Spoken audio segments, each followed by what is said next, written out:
নমস্কার বন্ধুরা, আমার চ্যানেলে আমি আপনাদেরকে স্বাগত জানাই। আশা করছি ভালো আছেন, সুস্থ আছেন। আমাদের প্রত্যেক দিনের কাজগুলোকে আমরা যদি কিছুটা টিপস মেনে করি তাহলে দেখবেন কাজগুলো অনেকটাই সহজ হয়ে যাবে, নিজেদের জন্য কিছুটা হলেও সময় বাঁচিয়ে নিতে পারবো, আর সংসারের খরচও কিন্তু অনেকটাই কমিয়ে নিতে পারবো। তেমনই কিছু ছোট ছোট ইউজফুল টিপস শেয়ার করব। চলুন দেখে নেওয়া যাক আজকের প্রথম টিপস। মিক্সার জার আমরা কিন্তু মশলা পেস্ট করার জন্য কম বেশি অনেকেই ব্যবহার করে থাকি। তবে যখন আমরা মিক্সার জারে পেঁয়াজ, আদা, রসুন এই ধরনের জিনিস পেস্ট করি, পেস্ট করার পর মিক্সার জারটা জল দিয়ে ভালোভাবে ধুয়ে পরিষ্কার করলেও দেখবেন একটা পেঁয়াজ, আদা, রসুনের গন্ধ কিন্তু থেকেই যায়। তো আপনারা কি করবেন, নিয়ে নেবেন একটা লেবুর খোসা। লেবু কিন্তু আমরা কম বেশি অনেকেই খেয়ে থাকি, তবে লেবুর খোসাটা ফেলে না দিয়ে এইভাবে করে ছোট টুকরো করে মিক্সার জারের মধ্যে দিয়ে দেবেন। আর দিয়ে দেবেন সামান্য পরিমাণের লবণ, আর দিয়ে দিচ্ছি 1 চামচের মতো জল। এবার এটাকে আমি একবার মিক্সারের মধ্যে ঘুরিয়ে নেব। যদি আমরা লেবুর খোসার লবণ দিয়ে একবার ঘুরিয়ে নিই, সেক্ষেত্রে দেখবেন লেবুর খোসার মধ্যে একটা সুন্দর গন্ধ থাকে, যেটা আমাদের পেঁয়াজ, আদা, রসুনের গন্ধ দূর করতে সাহায্য করবে। লবণ দেওয়ার কারণে ধারটাও বেড়ে যাবে। আর যদি কোনো মশলার টুকরো থাকে তার দেখবেন যে জীবাণু বা ব্যাকটেরিয়া থেকে যায়, সেটা লবণ দেওয়ার কারণে চলে যাবে। তবে মিক্সার ধোয়ার পর অনেক সময় দেখবেন মিক্সারের ভেতরে অনেকটাই জল থেকে যায়। আমরা যদি উবুর করে রেখে দিই সেক্ষেত্রে দেখা যায় জলটা কিন্তু কোনোভাবেই শোকায় না, যার কারণে মিক্সার জারের ব্লেডটার ধার কমে যায়, এমনকি জং ধরে যায়। তো আপনারা যখনই মিক্সার জারটা ধোবেন, ধোয়ার পর কিভাবে রাখবেন, নিয়ে নেবেন আপনারা জামা কাপড় মেলার ক্লিপ। এইভাবে করে 3টে ক্লিপ আটকে দিয়ে তারপর যদি উল্টো করে রেখে দেন, সেক্ষেত্রে জলটাও ঝরে যাবে মিক্সার জারের মধ্যে, আর বাইরের হাওয়াটা ভেতরে যাওয়ার কারণে খুব সহজে শুকিয়ে যাবে। ভালো লাগলে লাইক করবেন। এখন চলে যাচ্ছি পরবর্তী টিপসে। আমি এখানে নিয়েছি বেশ কিছুটা সাবানের টুকরো। সাবান আমরা প্রত্যেকেই কিন্তু ব্যবহার করে থাকি, তবে সাবানগুলো যখন ছোট হয়ে যায় তখন দেখবেন এই সাবানের টুকরোগুলো বাড়িতে আমাদের এরকমই পড়ে থাকে, কেউই কিন্তু আর আমরা ব্যবহার করি না। তবে এই সাবানের টুকরোগুলো আপনারা আবারও কিভাবে ব্যবহার করবেন, আমি এখানে নিয়েছি একটা প্লেট আর নিয়েছি একটা সাবানের টুকরো। গ্রেটারের সাহায্যে আমি সাবানটাকে এইভাবে করে গ্রেট করে নিচ্ছি। তো দেখতেই পাচ্ছেন গ্রেট করে নেওয়া হয়ে গেছে। এবার গ্রেটারের মধ্যে যেটুকু ছিল হাত দিয়ে আমি ছাড়িয়ে নিয়েছি। আর নিয়ে নিয়েছি এখানে একটা পাত্র, আপনারা যে কোনো পাত্র নিতে পারেন। আর দিয়েছি এখানে বেশ কিছুটা পরিমাণের জল। যে সাবানটা গ্রেট করে রেখেছিলাম সেটা এর মধ্যে আমি দিয়ে দিচ্ছি। এবার সাবানটা যাতে একটু গলে নরম হয়ে যায়, যার কারণে আমি এইভাবে করে রেখে দেব 5 মিনিটের জন্য। ফিরে আসছি 5 মিনিট পর। আর দেখতেই পাচ্ছেন সাবানটা কিন্তু এখন গলে অনেকটাই নরম হয়ে গেছে। একটা চামচের সাহায্যে আমি খুব ভালোভাবে জলের সাথে মিশিয়ে নিচ্ছি। তো খুব ভালোভাবে কিন্তু মিশিয়ে নেওয়াও হয়ে গেছে। এবার এই মিশ্রণটা আপনারা কি কাজে ব্যবহার করবেন চলুন দেখে নেওয়া যাক। আমি নিয়েছি 2টো খাতার পাতা, আপনারা এখানে পেপারেরও ব্যবহার করতে পারেন। এবার একটা পাতা সাইডে সরিয়ে রাখছি, আর আরেকটা পাতা আমি এখন ব্যবহার করছি। যে সাবানের মিশ্রণটা করে রেখেছি সেটা নিয়েছি, আর নিয়েছি একটা পুরনো ব্রাশের সাহায্যে সাবানের মিশ্রণটা আমি এই পাতার মধ্যে এইভাবে করে লাগিয়ে দেব। পুরো পাতাটাতে কিন্তু লাগাতে হবে, তবে দুটো দিকে লাগানোর কিন্তু প্রয়োজন নেই, একটা সাইডে এভাবে করে লাগিয়ে দিলেই হয়ে যাবে। একইভাবে আরও একটা পাতার মধ্যে লাগিয়ে নেওয়ার পর আমি শুকানোর জন্য রেখে দেব 10 থেকে 15 মিনিটের জন্য। আছেন বন্ধুরা, পাতাগুলো কিন্তু খুব ভালোভাবে শুকিয়ে গেছে। এবার এই পাতাগুলো আমি ছোট টুকরো করে কেটে নেব, আপনারা আপনাদের সুবিধা অনুযায়ী কেটে নেবেন। তো এইভাবে করে কেটে নেওয়া হয়ে গেছে। এগুলো আপনারা কি কাজে ব্যবহার করবেন, আমরা যখন কোথাও বাইরে যাই অনেকেই কিন্তু আমাদের সাথে করে পেপার সোপ নিয়ে যায়, যেগুলো কিনতেও কিন্তু অনেকগুলো টাকা খরচ হয়। তো আপনারা কিন্তু আপনাদের ফেলে দেওয়া সাবানের টুকরো দিয়ে এইভাবে করে বাড়িতেই খুব সহজে পেপার সোপ বানিয়ে নিতে পারেন। আমি আবার হাতটাকে ধুয়েও এই পেপার সোপ দিয়ে দেখিয়ে দেব, তাহলে আপনারা নিজেরাই বুঝতে পারবেন। আশা করছি আপনাদের এই টিপসটি অনেক বেশি কাজে আসবে। ভালো লাগলে লাইক করবেন। এখন চলে যাচ্ছি পরবর্তী টিপসে। আমি এখানে নিয়েছি বেশ কিছুটা গুড়। গুড় আমাদের কম বেশি অনেকেরই বাড়িতে নিয়ে আসা হয়ে থাকে, তবে এই গুড় আমরা যদি বাড়িতে রাখি সেক্ষেত্রে দেখা যায় যেহেতু এখন বর্ষার সময় গুড়টা কিন্তু গোলাভাব হয়ে যায়, যার কারণে ঠিকভাবে বাড়িতে রাখতে পারি না। তবে আপনারা যখনই বাড়িতে গুড় নিয়ে আসবেন কিভাবে রাখলে গুড়টা কিন্তু কোনোভাবে গোলাভাব হবে না, তারই একটা টিপস শেয়ার শেয়ার করছি, চলুন দেখে নেওয়া যাক। আমি এখানে নিয়েছি পেপারের টুকরো। এই যে গুড়টা রয়েছে পেপারের মধ্যে আমি এইভাবে করে দিয়ে দেব, তারপর পেপারটাকে খুব ভালোভাবে মুড়িয়ে নেব। এইভাবে করেই কিন্তু বাকি সবকটা গুড়কেই আমি পেপারে মুড়িয়ে নিচ্ছি। এবার এই যে পেপারের মধ্যে গুড়গুলো মুড়িয়ে রাখলেন সেগুলো কিভাবে রাখবেন।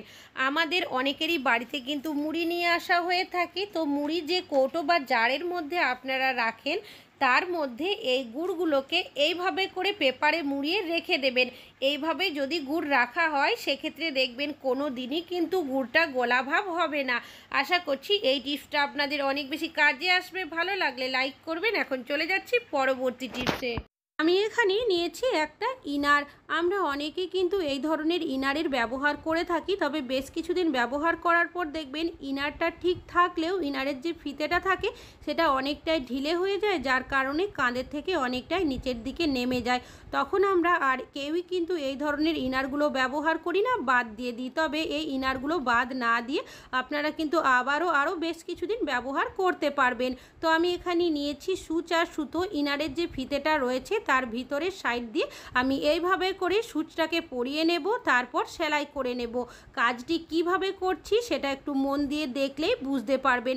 প্রথমে আমি এইভাবে ডান দিকে সেলাই করেছি, ঠিক একইভাবে বাম সাইডে সেলাই করে নেব। সেলাইগুলো কিন্তু কোনাকুনিভাবেই করতে হবে। তো আপনাদের ইনারটা যতটা ঢিলে সেই অনুযায়ী কিন্তু সেলাইটা করে নিতে হবে।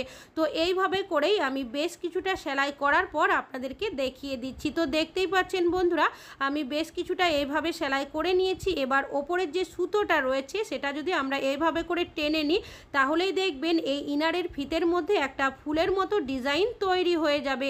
আর সুতোটা যাতে খুলে না যায় তার কারণে আমি এইভাবে করে সুচটাকে ভিতরের দিকে পরিয়ে একটা গিটের মতো দিয়ে দেব।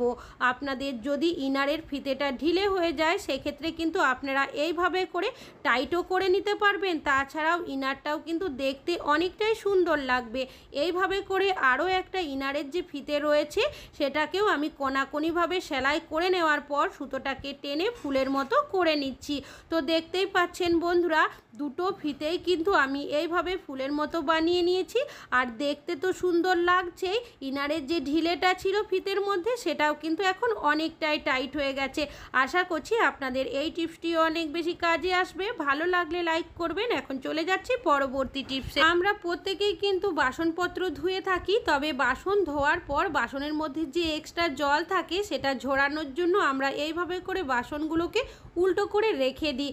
আর এইভাবে তাড়াহুড়োর কারণে অনেক সময় একটা বাটি আরেকটা বাটির ওপরে রেখে দিই, বা একটা গ্লাস আরেকটা গ্লাসের ওপরে রেখে দিই। এইভাবে রেখে দেওয়ার কারণে অনেক সময় দেখা যায় এমনভাবে আটকে যায় আমরা কিন্তু সেটা কোনোভাবেই খুলতে পারি না। তো দেখতেই পাচ্ছেন বন্ধুরা, আমি এই বাটি দুটো আলাদা করার চেষ্টা করছি, তবু কিন্তু কোনোভাবেই খুলতে পারছি না, এমনভাবে আটকে গেছে। এই ধরনের সমস্যা কিন্তু আমাদের অনেকেরই সাথে হয়ে থাকে। তবে এই সমস্যার সমাধান আপনারা কিভাবে করবেন। আমি এখানে নিয়েছি সামান্য পরিমাণের সর্ষের তেল। আপনারা সর্ষের তেলের পরিবর্তে অন্যান্য যে কোনো তেল ব্যবহার করতে পারবেন। যে জয়েন্টটা রয়েছে তার মধ্যে আমি ঘুরিয়ে ঘুরিয়ে এইভাবে করে সর্ষের তেলটাকে দিয়ে দিচ্ছি। তো দেখতেই পাচ্ছেন বন্ধুরা, আমি এইভাবে করে কিন্তু পুরো চার সাইডে সর্ষের তেলটাকে দিয়ে দিয়েছি। এবার আপনারা কি করবেন, এই যে বাটিটা রয়েছে ওপর থেকে এইভাবে করে একটু টানার চেষ্টা করবেন। সর্ষের তেলটা দেখবেন ভেতরের দিকে চলে যাবে, যার কারণে স্লিপ হওয়ার কারণে খুব সহজেই কিন্তু আপনারা বাটি বা গ্লাস আলাদা করে নিতে পারবেন।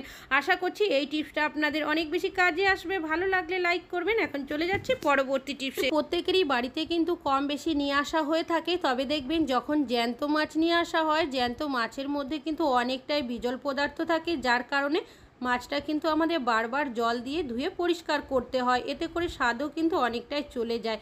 তো আপনারা যখনই মাছ ধোবেন ধোয়ার আগে দিয়ে দেবেন সামান্য পরিমাণের লবণ। লবণটাকে মাছের মধ্যে খুব ভালোভাবে মাখিয়ে দেবেন। তারপর যদি মাছটা জল দিয়ে ধুয়ে দেন দেখবেন খুব বেশি ধোয়ার প্রয়োজন হবে না, খুব সহজেই মাছের মধ্যে যে বিজল পদার্থটা থাকে সেটা কিন্তু চলে যাবে। আমি এইভাবে করে দুবার মাছটাকে জল দিয়ে ধুয়ে দিয়েছি।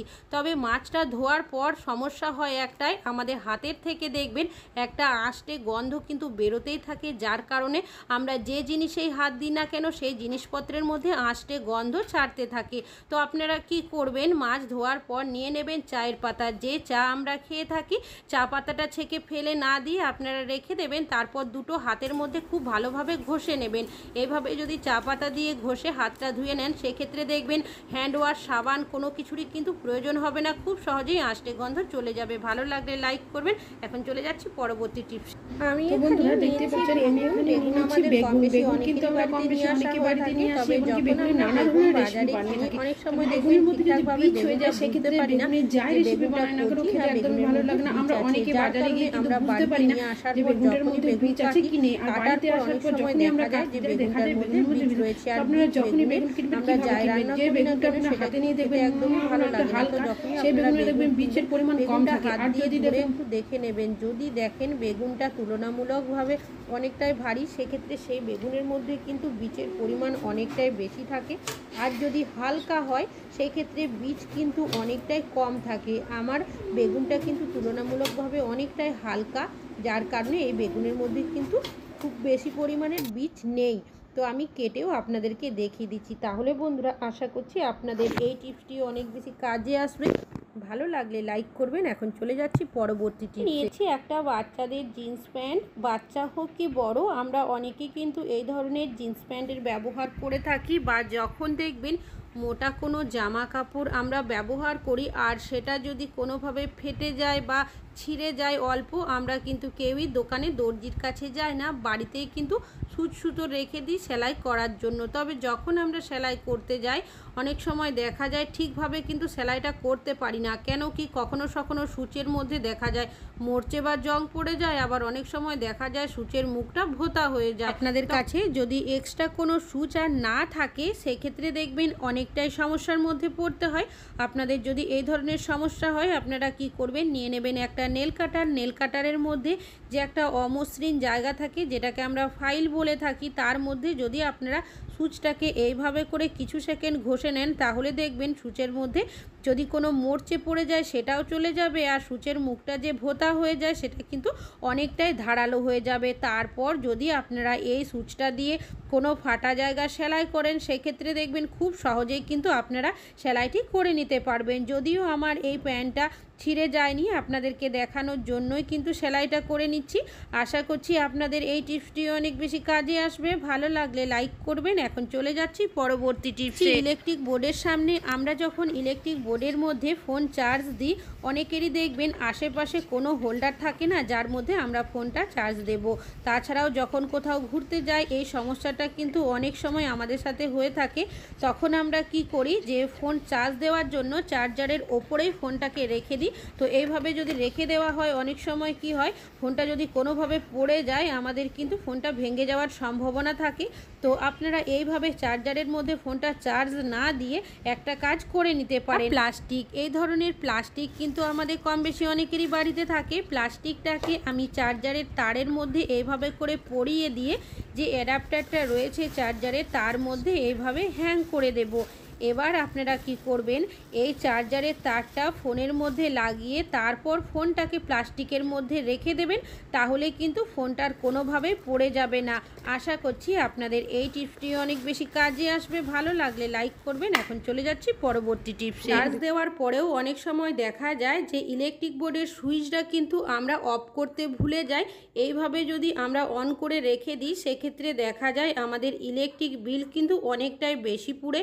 যখনই আপনারা ফোন চার্জ দেবেন, চার্জ হয়ে গেলে সুইচটাকে অফ করে রেখে দেবেন। এক্ষেত্রে কি হবে, আমাদের ইলেকট্রিক বিল কিন্তু অনেকটাই কম পড়বে। অনেক সময় আমরা বাচ্চাদেরকে বলে থাকি যে লাইটের সুইচটা অফ করে দাও বা পাখার সুইচটা অফ করে দাও, তারা বুঝতে না পারার কারণে অনেক সময় অফ করার বদলে উল্টে অন করে রেখে দেয়। আর এটা যদি আমরা খেয়াল না করি সেক্ষেত্রে দেখা যায় ইলেকট্রিক বিল কিন্তু অনেকটাই বেশি আসে। তো আপনারা এই ধরনের সমস্যার মধ্যে মধ্যে যাতে না পড়েন সেক্ষেত্রে একটা কাজ করতে পারেন। তো আমি এখানে নিয়েছি নেল পলিশ কিন্তু আমাদের কম বেশি প্রত্যেকেরই বাড়িতে থাকে। তো এই নেল পলিশ দিয়ে আপনারা কি করবেন, পাখার লাইটের যে সুইচগুলো থাকে তার মধ্যে মার্ক করে রাখবেন। এতে করে বাচ্চাদেরও কিন্তু বুঝতে সুবিধা হবে। আর যদি বাড়িতে কেউ আত্মীয় স্বজন আসে সেক্ষেত্রে তারাও কিন্তু খুব সহজে বুঝতে পারবে। এল হলো লাইট আর এফ হলো পাখা, যার কারণে এল আর এফ বলে লিখে রাখলাম। আশা করছি আপনাদের এই টিপসটি অনেক বেশি কাজে আসবে। আজকে এখানেই শেষ করছি, আবার চলে আসবো নতুন নতুন টিপসের ভিডিও নিয়ে। ততক্ষণের জন্য ভালো থাকবেন, সুস্থ থাকবেন।